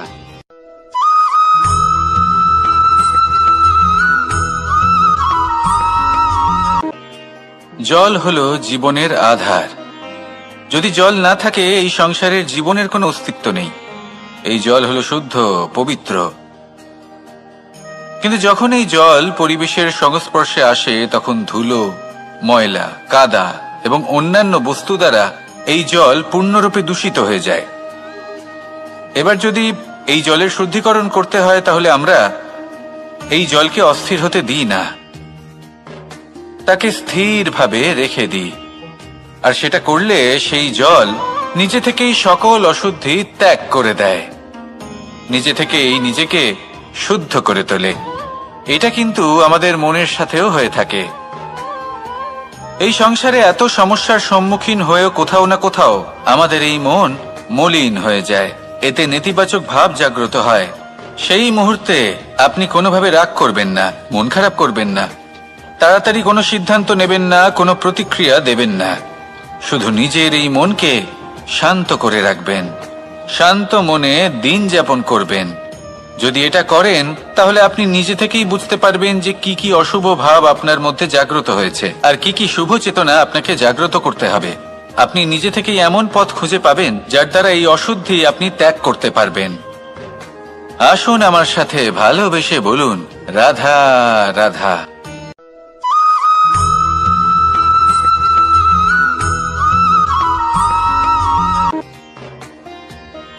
প্রেমের পরিভাষা আসলে কি? ভিন্ন ভিন্ন ধরনের ব্যক্তি, ভিন্ন ভিন্ন ধরনের প্রেমী, আলোচক বিভিন্ন ধরনের পরিভাষা প্রদান করেন এই প্রেম নিয়ে। কিন্তু প্রত্যেকের মনেই কখনো কখনো এই প্রশ্ন এসেছে, এই ভালোবাসা আসলে কি? নিজের প্রিয়তমকে জয় করাই কি প্রেম? চার হাত এক হয়ে যাবার নামই কি প্রেম? নিজের আবেগ ব্যক্ত করাই কি ভালোবাসা? না, প্রেমের অর্থ কাউকে লাভ করা নয়, বরং তার মাঝে বিলীন হয়ে যাওয়া। যদি কারোর হাত ধরে থাকি, তাহলে আজীবন তার সাথে পথ চলা হলো প্রেম। প্রেম শুধুমাত্র সেটা নয় যা প্রেমী আর প্রেমিকার কেশদামে মালা বেঁধে দেয়। মাতা পিতার জন্য দিনরাত পরিশ্রম করা, নিজের পরিবারের জন্য দিনরাত পরিশ্রম করা, সেটাও প্রেম।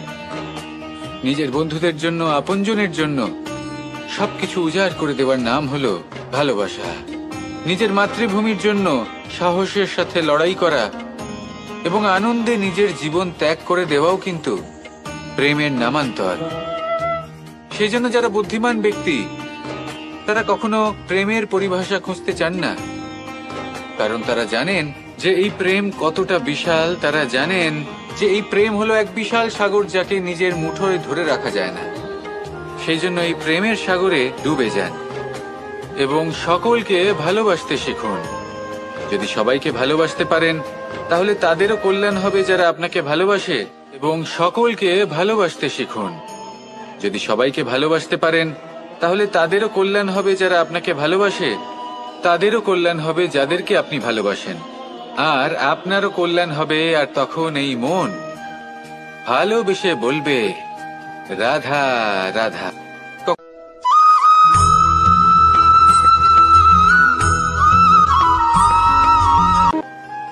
যদি আপনি নিজের জীবনে প্রকৃত বন্ধু নির্বাচন করতে চান, তাহলে তার আগে দর্পণ আর ছায়া এই দুইয়ের বিশেষত্বর বিষয়ে জানাটা অত্যন্ত প্রয়োজনীয়।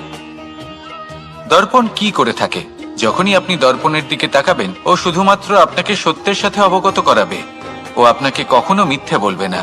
সেখানেই যদি ছায়ার কথা বলি, তাহলে দেখুন ছায়া কি করে। সব সময় আপনার সাথে থাকে, কখনো আপনার সঙ্গ ত্যাগ করে না। এবার আপনার জীবনে যদি এমন কোনো বন্ধু আসে যে সবসময় আপনাকে সত্য কথা বলবে, আপনার অপগুণের বিষয়ে যদি আপনাকে বলে কিন্তু তাও সে সত্যিই বলবে, তাহলে তার উদ্দেশ্য কিন্তু আপনাকে দুঃখ দেওয়া নয়। সে আপনার অজ্ঞানতা, আপনার ভ্রম দূর করতে চায়। যদি আপনি কোনো অনুচিত পথে চলতে থাকেন, তাহলে সে আপনাকে বাধা দিতে চায়। আর যদি সেই মিত্রই ছায়া সঙ্গীর মতো হয়, সে কখনোই সুখ দুঃখে আপনার সঙ্গ ত্যাগ করবে না। তার উদ্দেশ্য হলো সবসময় আপনাকে রক্ষা করা। তাই এরকম দর্পণ বা ছায়ার মতো কোনো বন্ধু যদি আপনার জীবনে আসে, তাহলে তাকে কোথাও যেতে দেবেন না। সে আপনার জীবনকে সুখময় করে তুলবে। আর যদি আপনার জীবনে উপস্থিত বন্ধু এমন না হয়, তাহলে তাকে নিজের থেকে দূরে করে দেওয়াই বাঞ্ছনীয়। তাহলে দর্পণ আর ছায়ার মতো প্রকৃত এবং ভালো বন্ধুকে নিজের জীবনে স্থান দিন, আর আমার সাথে ভালোবেসে বলুন, রাধা রাধা।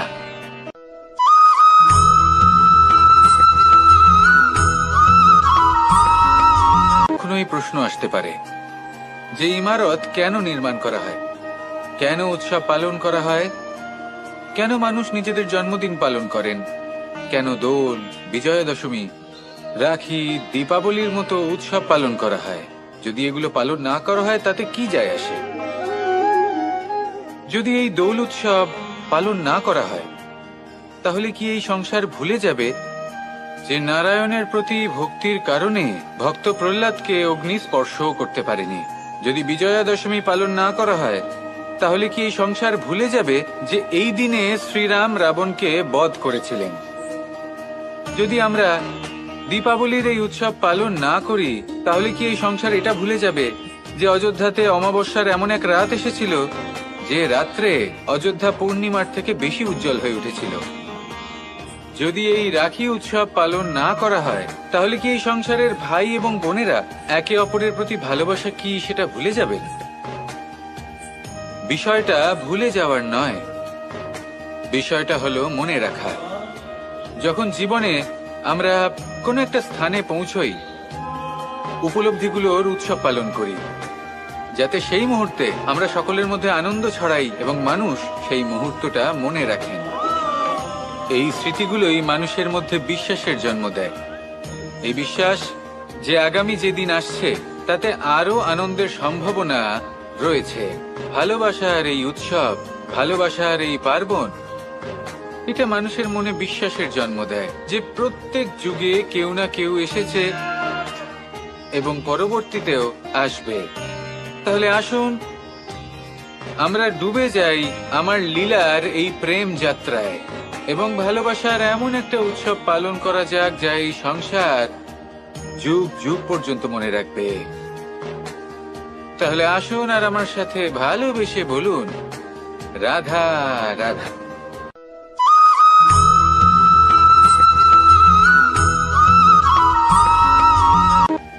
আমাদের এই জীবন, তাতে এই যে সময় চক্র, তা তিনটি ভাগে বিভক্ত। এক হলো অতীতকাল, ফেলে আসা অতীত, তারপরে আসে বর্তমান, এখনকার এই মুহূর্ত, আর তারপর আসে আগামীকাল অর্থাৎ ভবিষ্যৎ।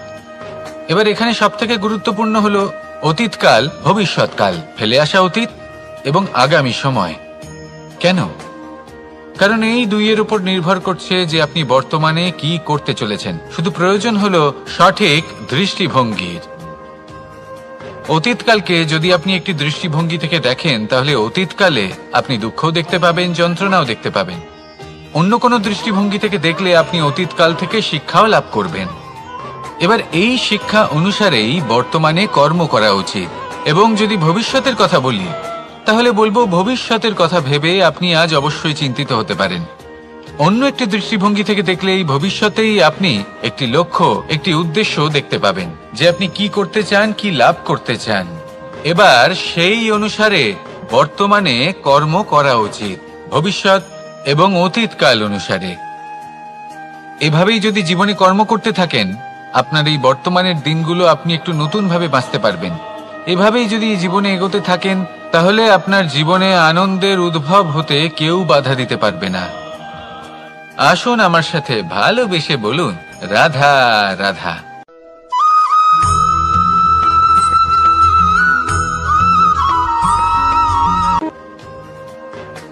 সমুদ্র মন্থনের সময় দুই ধরনের রত্ন লাভ করা হয়েছিল।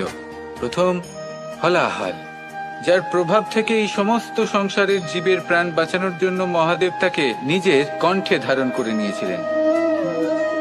আর দ্বিতীয় অমৃত, যেটা কিঞ্চিত পরিমাণ মাত্রায় পাওয়া গেছিল। কখনো কখনো জীবনে এমন কোনো বস্তু যা আপনি প্রয়োজনের থেকেও অনেক বেশি মাত্রায় ভোগের জন্য লাভ করে থাকেন, তা আপনার জন্য বিষ প্রমাণিত হতে পারে।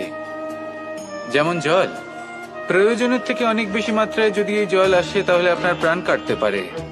কিন্তু পরিশ্রমের পরে এক পাত্র শীতল জল দ্বারা আপনি যদি স্নান করে নেন তাহলে তা আপনার শরীরের জন্য অমৃত হবে। পরিশ্রম করার পরে যদি আপনার শরীর এক পাত্র খাবার লাভ করে তাহলে তা আপনার শরীরের জন্য অমৃত। কিন্তু যদি কোনো পরিশ্রম না করেই আপনি দিনরাত শুধুই খাবার গ্রহণ করতে থাকেন তাহলে আপনার কাছে তা বিষ সমান। বিষ এবং অমৃত গ্রহণ করাটা আপনার উপরে নির্ভর করছে। কোনো বস্তু আপনার পক্ষে বিষও হতে পারে, আবার অমৃতও হতে পারে। নির্ভর করছে যে আপনি সেটা কিভাবে ব্যবহার করছেন, কতটা মাত্রায় ব্যবহার করছেন। আসুন আমার সাথে ভালোবেসে বলুন, রাধা রাধা।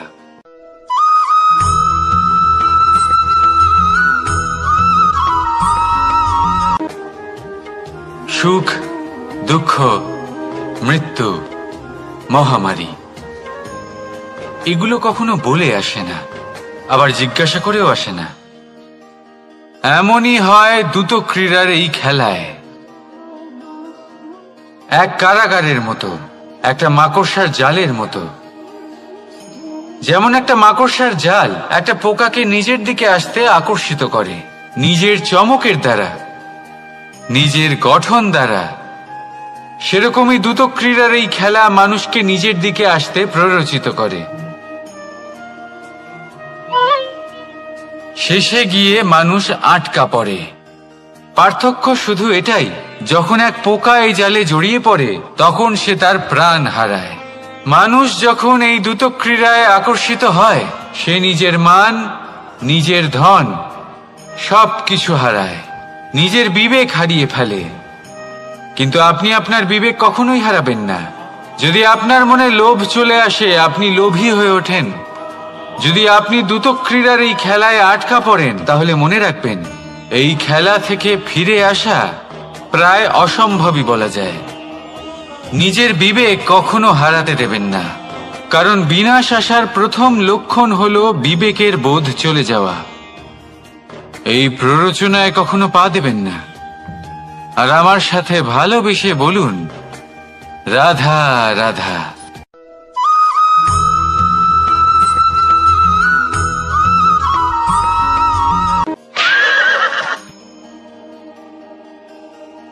প্রেম আড়াই অক্ষর, মাত্র আড়াই অক্ষরের এই শব্দ প্রেম, এর মধ্যে ত্রিলোকের এবং সমগ্র ব্রহ্মাণ্ডের বীজ নিহিত আছে। এমন কি আছে যা এই প্রেম করতে পারে না? যেখানে শক্তি এবং বিদ্যা প্রয়োগ করে আপনি কিছুই করতে পারবেন না, সেটাও প্রেম দ্বারা অর্জন করা সম্ভব। প্রেম চাইলে পাথরেও ফুল ফোটাতে পারে। প্রেম চাইলে ন্যাড়া পাহাড়ের বুক চিরে নদীপথ তৈরি করতে পারে। চাইলে নিরক্ষর ব্যক্তিকে সংসারের শ্রেষ্ঠ জ্ঞানী করে তুলতে পারে। শুধুমাত্র এই প্রেমের জন্য সবার দুষ্টু কানাই ঘনশ্যাম হয়ে উঠেছিল। শুধুমাত্র এই প্রেমের টানেই ত্রিলোকের স্বামী দ্বারকাধীশ নির্ধন সুদামার পদসেবাও করেছিলেন। এই প্রেম হলো সংসারের সব থেকে বড় শক্তি। এই সংসারের আধার হলো প্রেম। এমন কিচ্ছু নেই যা এই প্রেমের পক্ষে সম্ভব নয়। যেখানে বিদ্যা এবং শক্তি সাহায্য করতে পারে না, সেখানে এই প্রেম আপনাকে জয়ী করে দিতে পারে। তাহলে আসুন আর আমার সাথে ভালোবেসে বলুন, রাধা রাধা।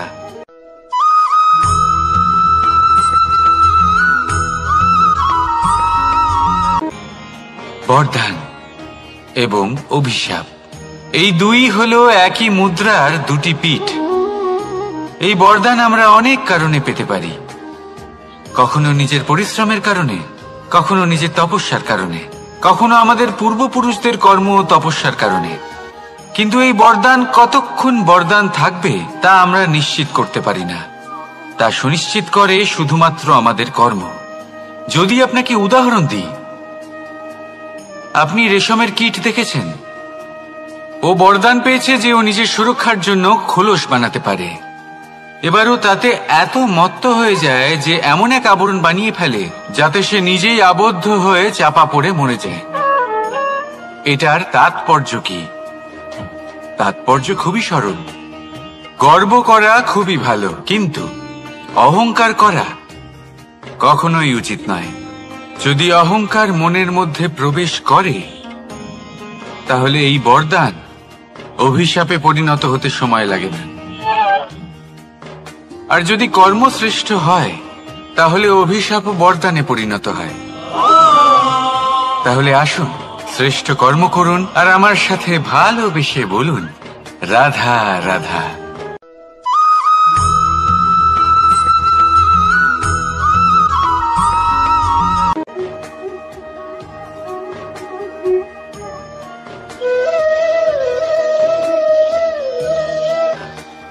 কর্ম এবং ফল। দেখতে গেলে এই সমস্ত ব্রহ্মাণ্ড এই দুইয়ের মাঝেই স্থির হয়ে আছে। মানুষজন কর্ম করেন ভালো ফল লাভের আশায়, আর ভালো ফল লাভের আশায় উনি এটাই ভুলে যান যে উনি যে কর্ম করছেন তা কি করছেন। আমি বলেছিলাম কর্ম করুন ফলের চিন্তা না করে, কিন্তু কি কর্ম করছেন সেই বিষয়ে ভাবাটাও অত্যন্ত আবশ্যক। নয়তো অনেক সময় আমরা এমন কর্ম করে ফেলি যা না চাইতেও বিষে পরিণত হয়, যা হয়েছে দুঃশাসনের সাথে, দুর্যোধনের সাথে, গুরু দ্রোণের সাথে। একজনের মানসিকতা উচিত ছিল না, একজনের বিবেক উচিত ছিল না, আরেকজন যে পক্ষ নির্বাচন করেছিলেন সেই পক্ষ উচিত ছিল না। আর যা কিছু ওনাদের সাথে হলো, আপনার আমাদের সকলের সাথে তা হতে পারে। আমি বলেছিলাম কর্ম করুন, ফলের চিন্তা করবেন না, কিন্তু এই কর্মের বিষয়ে বিচার করে দেখাটাও ততটাই আবশ্যক। দেখুন, কর্ম করার উচিত প্রক্রিয়া ফলের চিন্তা না করা, কিন্তু যদি আপনার কর্ম শুভ হয় তাহলে তার ফলও নিয়তি আপনাকেই দেবে। সর্বদা কর্ম করার সময় এটা ভাবুন যে আপনার এই কর্ম এই সংসারকে, এই সমাজকে, আপনার পরিবারকে, আপনার আশেপাশের মানুষজনকে কোন দিশায় নিয়ে যাবে। যদি এটা সবার জন্য মঙ্গলময় হয় তাহলে কর্ম করতে থাকুন। আর হ্যাঁ, নিশ্চিত রূপে ফলের চিন্তা করবেন না। আসুন আমার সাথে ভালোবেসে বলুন, রাধা রাধা।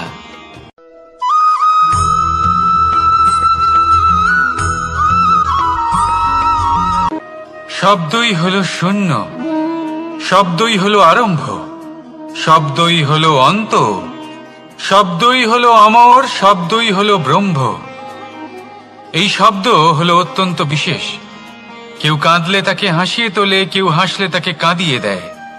কারোর মনে উদ্দীপনা জাগিয়ে তুলতে পারে, আবার কারোর মনে কাঁটা হয়ে বিঁধে থাকতে পারে। একটা অত্যন্ত গুরুত্বপূর্ণ কথা যা বোঝা অত্যন্ত আবশ্যক।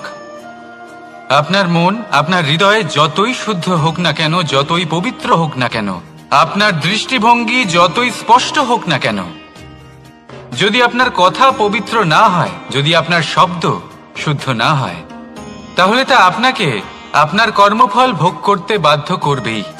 একটা সহজ উদাহরণ দিই। আপনার জীবনে এমন কেউ অবশ্যই থাকবেন যাকে আপনি পছন্দ করেন না, যিনি হয়তো অধর্মী মানুষ, যিনি হয়তো দুর্বুদ্ধি সম্পন্ন মানুষ, কিন্তু তার জন্য অপশব্দ প্রয়োগ করলে তার মধ্যে কোনো পরিবর্তন আসবে না, তার মানসিকতা বদলাবে না, শুধু মনে প্রতিশোধ স্পৃহা জেগে উঠবে, মনে হিংসা জাগবে, আর কিচ্ছু নয়। সেই জন্য নিজের শব্দকে নিয়ন্ত্রণ করুন, নিজের কথা সংযত করুন। শ্রেষ্ঠ থেকে শ্রেষ্ঠতর মানুষকেও সাবধানী হতে হয়, কারণ যদি এই শব্দের প্রয়োগ সঠিক না হয় তাহলে আজীবন মানুষকে নির্বাক হয়ে থাকতে হতে পারে। তাহলে নিজের শব্দ নিয়ন্ত্রিত রাখুন, নিজের কথাকে শুভ করুন, এতে প্রেমবোধ জাগিয়ে তুলুন, আর সেই প্রেমবোধ নিয়েই বলুন, রাধা রাধা।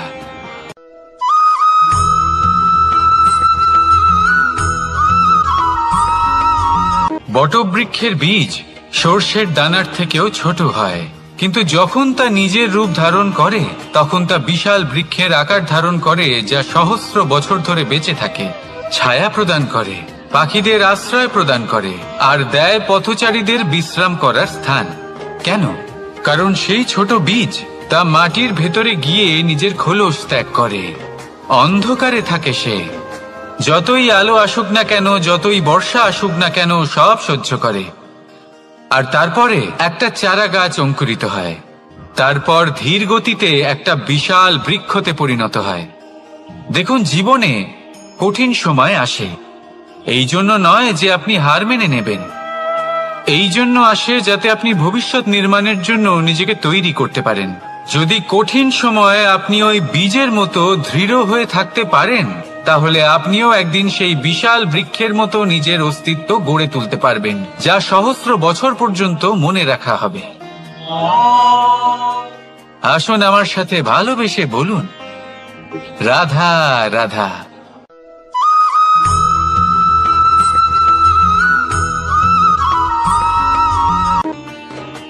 ভগবান আর ভক্ত যখন এক আকার হয়ে যায়, যখন ভক্ত তার ভগবানের প্রতি এবং নিজের জীবনের উদ্দেশ্যের প্রতি সম্পূর্ণরূপে সমর্পিত হয়, তখন জন্ম নেয় ভক্তি। এই সংসারের সমস্ত আশা হয়তো আপনার সঙ্গ ত্যাগ করে দিতে পারে, তখনও ভক্তি সাথে থাকবে। ভক্ত আর ভগবান যখন এক আকার হয়ে যায়, তাদের মধ্যে কোনো পার্থক্য থাকে না। তারা এক হয়ে যায়, এক ব্যক্তিত্ব, এক অস্তিত্ব। সেই জন্য কখনো জীবনে যে কোনো রূপেই, যে কোনো প্রকারেই, যে কোনো ঈশ্বরকে মান্য করুন, মনের মধ্যে শ্রদ্ধা ভাব জাগ্রত করুন, মনে ভক্তি ভাব জাগ্রত করুন। এই সমগ্র সংসারে সব কিছু আপনাকে ছেড়ে চলে গেলেও তখনও এই ভক্তি শুধুমাত্র আপনার উত্থান ঘটাবে।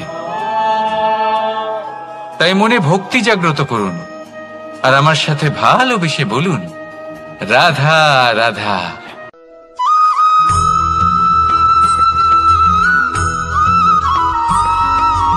বটবৃক্ষের বীজ সর্ষের দানার থেকেও ছোট হয়, কিন্তু যখন তা নিজের রূপ ধারণ করে তখন তা বিশাল বৃক্ষের আকার ধারণ করে, যা সহস্র বছর ধরে বেঁচে থাকে, ছায়া প্রদান করে, পাখিদের আশ্রয় প্রদান করে আর দেয় পথচারীদের বিশ্রাম করার স্থান। কেন? কারণ সেই ছোট বীজ তা মাটির ভেতরে গিয়ে নিজের খোলস ত্যাগ করে। অন্ধকারে থাকে সে, যতই আলো আসুক না কেন, যতই বর্ষা আসুক না কেন, সব সহ্য করে। আর তারপরে একটা চারা গাছ অঙ্কুরিত হয়, তারপর ধীর গতিতে একটা বিশাল বৃক্ষতে পরিণত হয়। দেখুন, জীবনে কঠিন সময় আসে, এই জন্য নয় যে আপনি হার মেনে নেবেন, এই জন্য আসে যাতে আপনি ভবিষ্যৎ নির্মাণের জন্য নিজেকে তৈরি করতে পারেন। যদি কঠিন সময়ে আপনি ওই বীজের মতো দৃঢ় হয়ে থাকতে পারেন, তাহলে আপনিও একদিন সেই বিশাল বৃক্ষের মতো নিজের অস্তিত্ব গড়ে তুলতে পারবেন, যা সহস্র বছর পর্যন্ত মনে রাখা হবে। আসুন আমার সাথে ভালোবেসে বলুন, রাধা রাধা।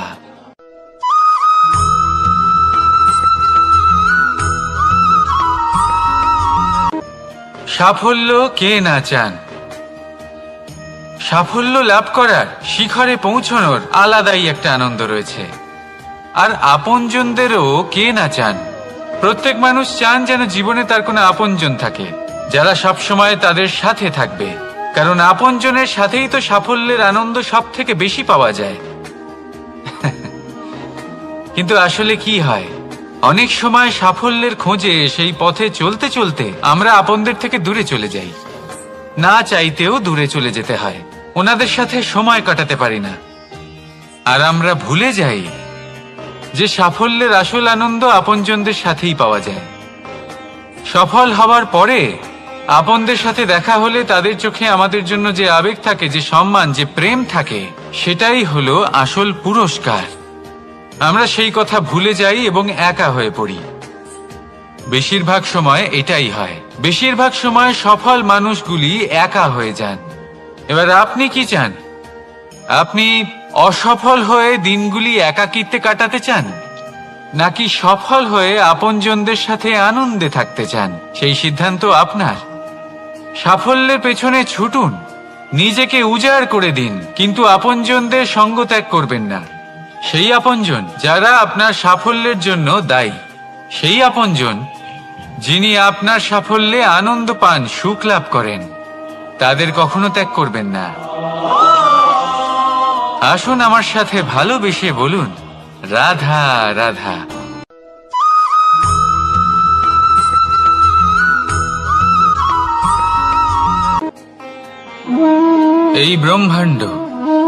এই ব্রহ্মাণ্ড কত বৃহৎ, তাই না? যার সম্মুখে এই পৃথিবীকেও একটা বিন্দুর মতো মনে হয়।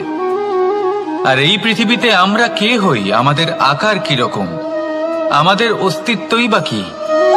যখন আমরা এভাবে ভাবি তখন মনে হয় আমরা কিছুই নই। তা আমরা যখন কিছুই নই, তাহলে আমরা এত চিন্তা করি কেন? কি ভেবে ভয় পাই? কাকেই বা এত ভয় পাই? কে আমাদের মারতে পারে আর কেই বা আমাদের জন্ম দেবে? আত্মার আসলে না কখনো জন্ম হয় আর না কখনো মৃত্যু।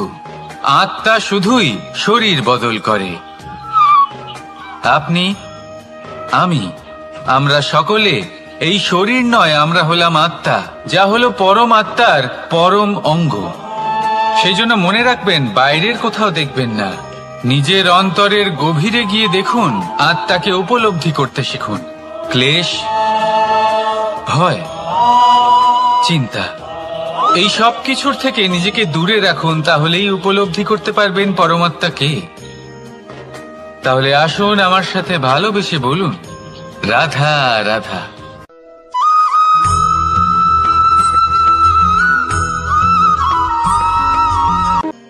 মানুষ আর ধন, এই দুইয়ের মধ্যে সম্পর্ক খুব ঘনিষ্ঠ।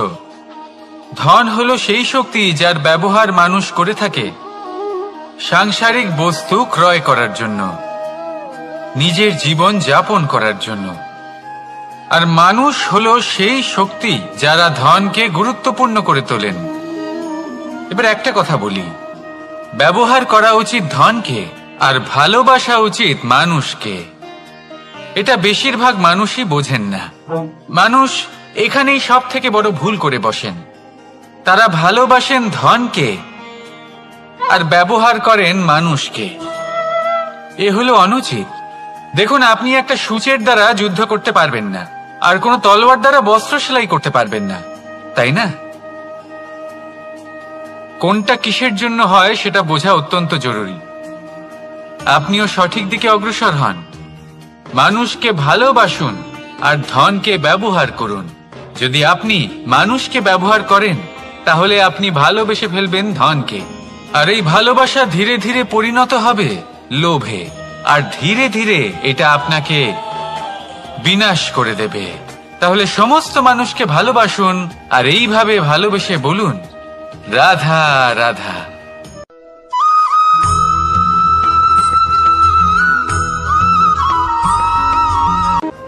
পরিবর্তন এই সংসারের শাশ্বত নিয়ম।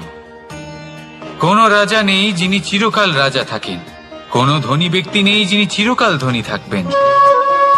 এই সংসারে সূর্যের স্থান নেওয়ার জন্য চন্দ্রিমার আগমন ঘটে। কোন স্থান যাকে পতিত বলা হয়েছিল সেখানে মহল তৈরি হয়েছে। কোন স্থান যাকে আজ মলিন বলা হয়েছে কাল সেখানে মন্দিরও স্থাপন হতে পারে। কোন ঋতু চিরকালের জন্য থাকে না, কখনো সময় চিরকাল একরকম থাকে না। আজ যা আপনার কাছে রয়েছে কাল অন্য কারোর ছিল। আজ যে আপনার কাছে রয়েছে কাল তা অন্য কারোর কাছে চলে যাবে।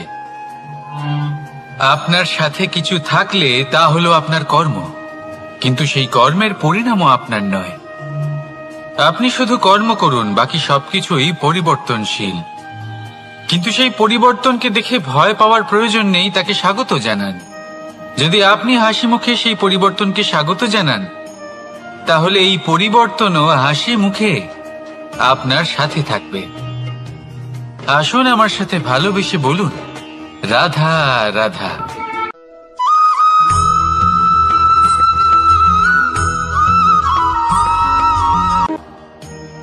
বল, শক্তি, পরাক্রম এই সংসারের বিকাশের মূল।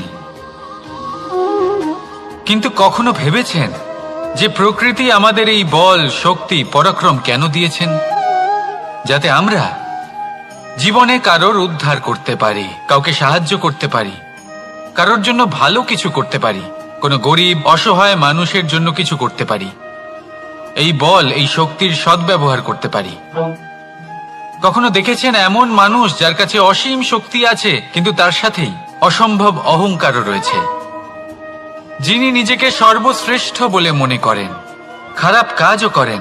আপনি দেখবেন প্রকৃতি এবং মানুষ তাকে ভাঙতে সর্বদা চেষ্টা করেন। মনে রাখবেন, যতই সুবিশাল পর্বত হোক না কেন, তা যদি পথে পড়ে তাকে ভেঙে পথ প্রশস্ত করা হয়। যদি আপনার কাছে বল থাকে, শক্তি থাকে, পরাক্রম থাকে, তাহলে তার সদ্ব্যবহার করুন, কাউকে সাহায্য করুন, কাউকে রক্ষা করুন। যদি আপনি আপনার শক্তির দুর্ব্যবহার করেন, তাহলে মনে রাখবেন আপনি নিজের বিনাশ নিজেই আমন্ত্রণ করছেন। এবার বল অর্জন করার পরে, শক্তি অর্জন করার পরে আপনি নিজেকে বিনাশ করতে চান নাকি এই সংসারের উদ্ধার করতে চান? সিদ্ধান্ত আপনার। রাধা রাধা।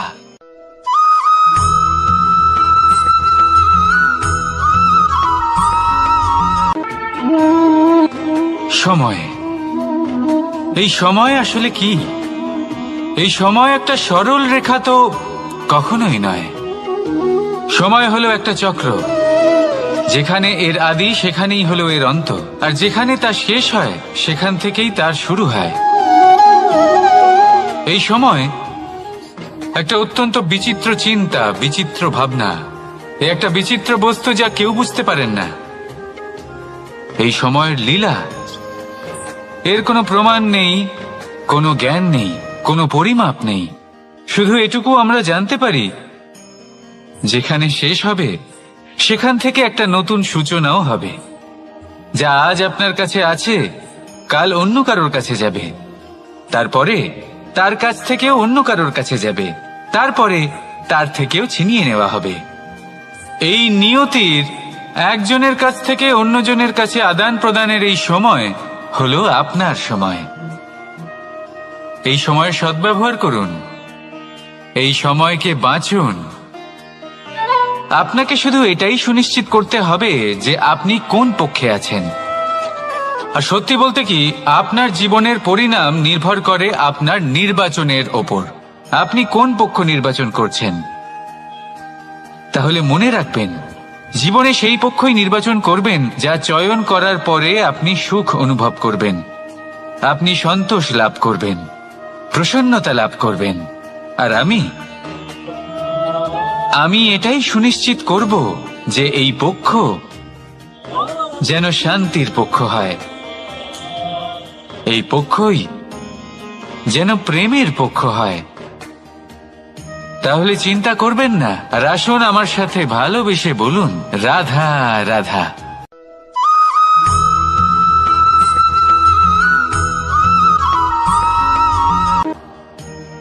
বল, শক্তি, পরাক্রম এই সংসারের বিকাশের মূল। কিন্তু কখনো ভেবেছেন যে প্রকৃতি আমাদের এই বল, শক্তি, পরাক্রম কেন দিয়েছেন? যাতে আমরা জীবনে কারোর উদ্ধার করতে পারি, কাউকে সাহায্য করতে পারি, কারোর জন্য ভালো কিছু করতে পারি, কোনো গরিব অসহায় মানুষের জন্য কিছু করতে পারি। এই বল, এই শক্তির সদ্ব্যবহার করতে পারি। কখনো দেখেছেন এমন মানুষ যার কাছে অসীম শক্তি আছে কিন্তু তার সাথেই অসম্ভব অহংকারও রয়েছে, যিনি নিজেকে সর্বশ্রেষ্ঠ বলে মনে করেন, খারাপ কাজও করেন। আপনি দেখবেন প্রকৃতি এবং মানুষ তাকে ভাঙতে সর্বদা চেষ্টা করেন। মনে রাখবেন, যতই সুবিশাল পর্বত হোক না কেন, তা যদি পথে পড়ে তাকে ভেঙে পথ প্রশস্ত করা হয়। যদি আপনার কাছে বল থাকে, শক্তি থাকে, পরাক্রম থাকে, তাহলে তার সদ্ব্যবহার করুন, কাউকে সাহায্য করুন, কাউকে রক্ষা করুন। যদি আপনি আপনার শক্তির দুর্ব্যবহার করেন, তাহলে মনে রাখবেন আপনি নিজের বিনাশ নিজেই আমন্ত্রণ করছেন। এবার বল অর্জন করার পরে, শক্তি অর্জন করার পরে আপনি নিজেকে বিনাশ করতে চান নাকি এই সংসারের উদ্ধার করতে চান? সিদ্ধান্ত আপনার। রাধা রাধা।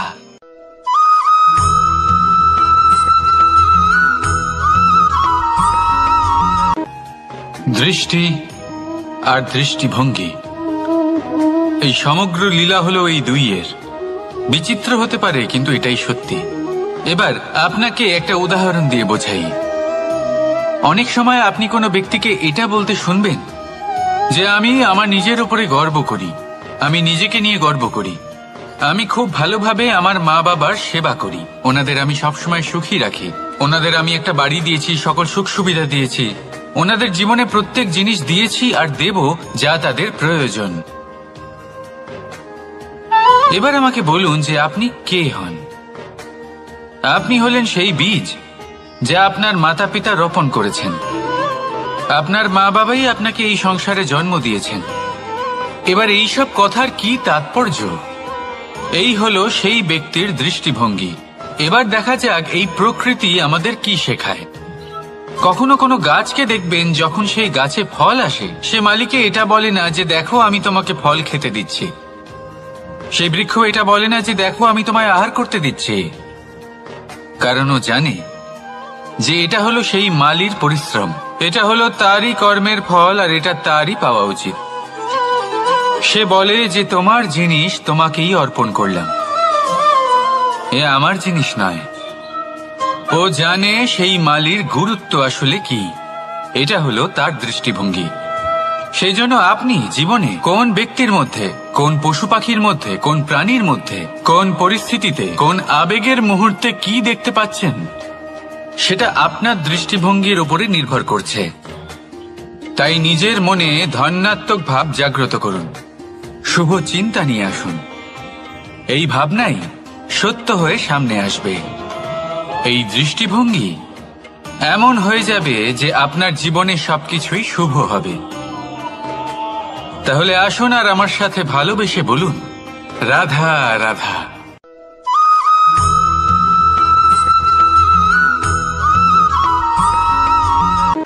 আপনি কি কখনো জলকে নিজের মুঠোতে ধরে রাখার চেষ্টা করেছেন? চলুন আজ করা যাক।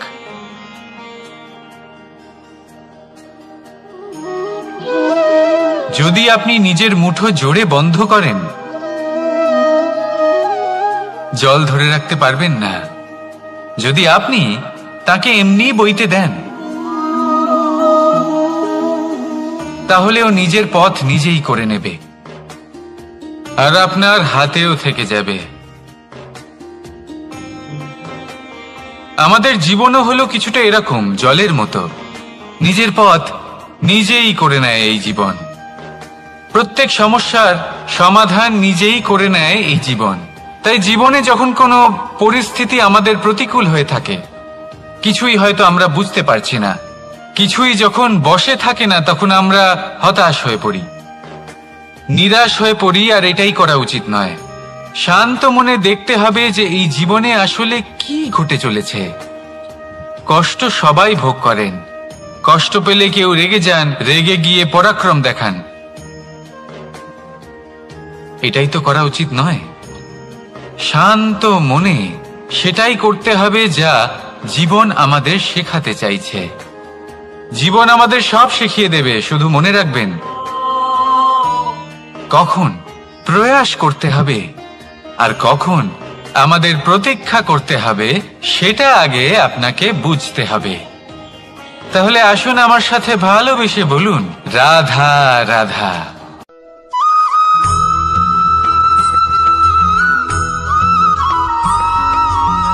প্রতিশোধ অথবা কাউকে দুঃখ দেওয়ার ভাবনা, যদি এটা আপনার মনে থাকে, তাহলে আপনি নিজের মনেই যন্ত্রণার একটা বিশাল বৃক্ষ রোপণ করছেন, এটা মনে রাখবেন। কারণ কাউকে দুঃখ দেবার এই ভাবনা, এটা হলো সেই বীজ যা আপনার মনেই পতিত হবে, আপনার মনেই অঙ্কুরিত হবে, আর আপনার মনেই একটা বিশাল বৃক্ষরূপে বেড়ে উঠবে।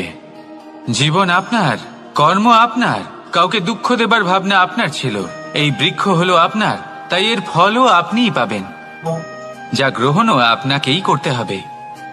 মনে রাখবেন, যে মানুষ এটা ভাবে যে আমি ওকে দুঃখ দেব, ওকে কষ্ট দিতে চাই আমি, সেই মানুষই দুঃখ আর কষ্ট পেয়ে থাকে।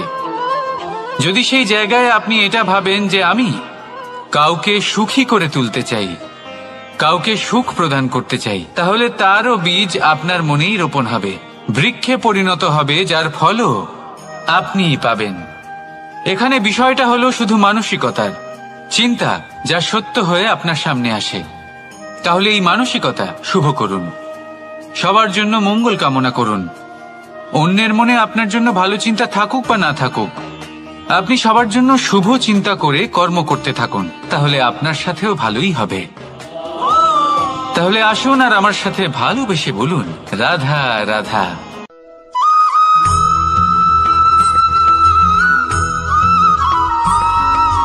বাজ পাখিকে পক্ষীরাজ বলা হয়। বাজের আয়ু হলো মোটামুটি 70 বছর।